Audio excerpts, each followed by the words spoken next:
Hello, Pleasant Valley Middle Schoolers. Mr. Ramos here again. Today, we're going to go over the standards, the color band standards for the squat progression, okay?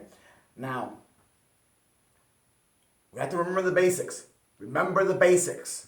The weight stays on the tripod of the foot. Even load between the big toe, the little toe, and the heel, right? That helps us keep our balance. That helps us keep that agreement between the knee and the foot in terms of where they're going, right? If we have our feet straight, our knees need to be straight. If we toe out our feet a little bit for a deep squat, our knees need to toe out, okay?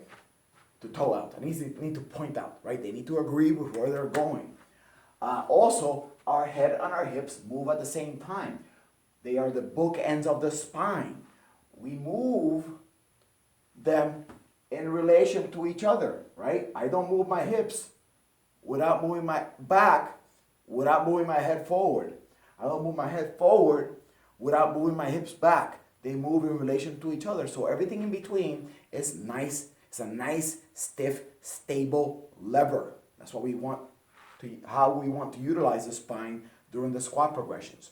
So here's the first one. We've done this a million times in class. My feet are straight, they're shoulder width apart. My knees agree with where the feet are going. I have the weight on the tripod. I move my head and my hips at the same time. And I reach out to my spine is almost parallel to the floor. And then I come back through. We call that a hip hinge, right? It's also a reach and, sometimes in class I refer to it as a reach and pull. It is the movement, as I told you, that we use to pick up heavy stuff from the floor. It's a movement that we use to jump high, okay? So 10 of those without losing technique is the standard. Second standard, a deep squat. Now, I want you guys to go below, hips below knees on the deep squat. And I am going to allow a little bit of toe out in the deep squat. When we practice landing jumps, we always go feet straight, as I talked to you in class. But sometimes to get real deep, some of us need to point our feet out slightly. That is fine, as long as the knees go out too.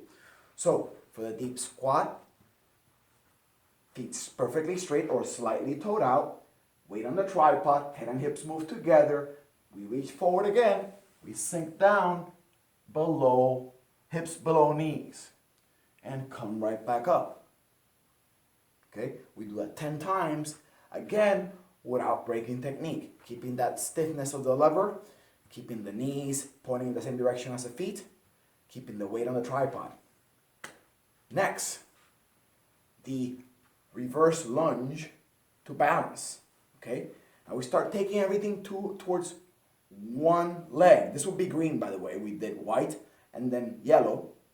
Hinges is white, yellow is squat, right? This will be green. In the reverse lunge to balance, we are gonna step back. We're gonna take the kickstand, the extra leg, right? We're gonna step it back, toes on ground over there, just the big toe, little toe.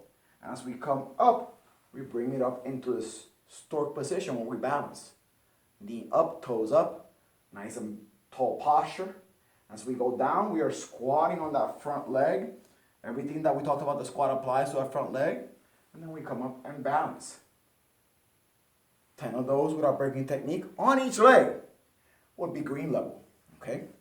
Now, blue level, things start getting a little bit harder.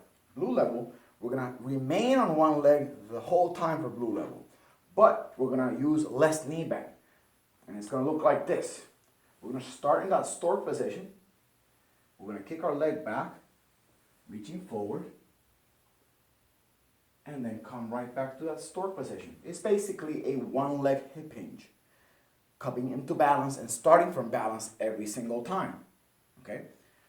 So, similar to the reverse lunge to balance, less knee bend, no putting the foot on the ground.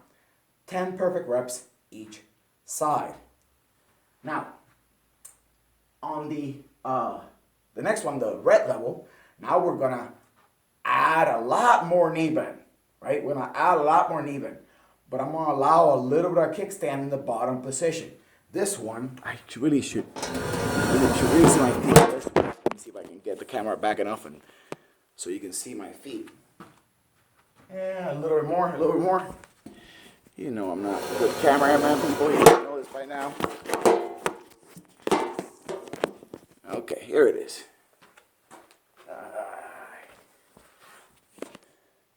Now you can see my feet. Okay, so look at what my feet are gonna do. I wanna start with my feet up here, right? My foot in stork position. I'm gonna go down into a squat. My toes are gonna lightly touch the ground, and then I'm gonna come up and pick up my toes right away. And again, I'm gonna go down into a squat. My toes lightly touch the ground, and I come up and pick up my toes right away. That is our stork squat, right? Or it's basically a stagger squat we practice in class, but removing that foot. Removing the kickstand, only using it at the bottom, okay? 10 perfect reps of those per side would be your red level, right? As we know, when we get into red and black levels, things get hard, and that's the point. They should be hard, okay? Finally, our black level is going to be something called a pistol squat. Now for this one, we have no kickstand. We just squat on one leg, but I only going to require 5 per side to make black level. And the pistol squat looks like this. Our leg is in front of us. Our hands are also in front of us. We sit into a squat, and then we come right back up. That's it. You don't have to go all the way down. You have to go till your hips are under your knee, and then you come right back up. I don't want you to relax in that bottom position on pistol squat. I don't think it's the safest thing.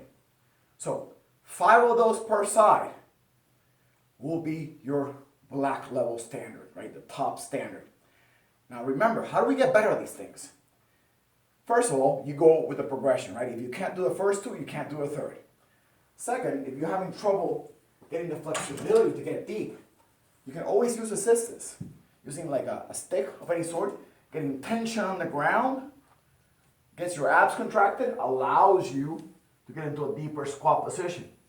Holding onto a doorknob will work as well. For the balance, we always have that kickstand. So even if I'm practicing this one, and I start losing my balance, kickstand down, right? And then I can keep going.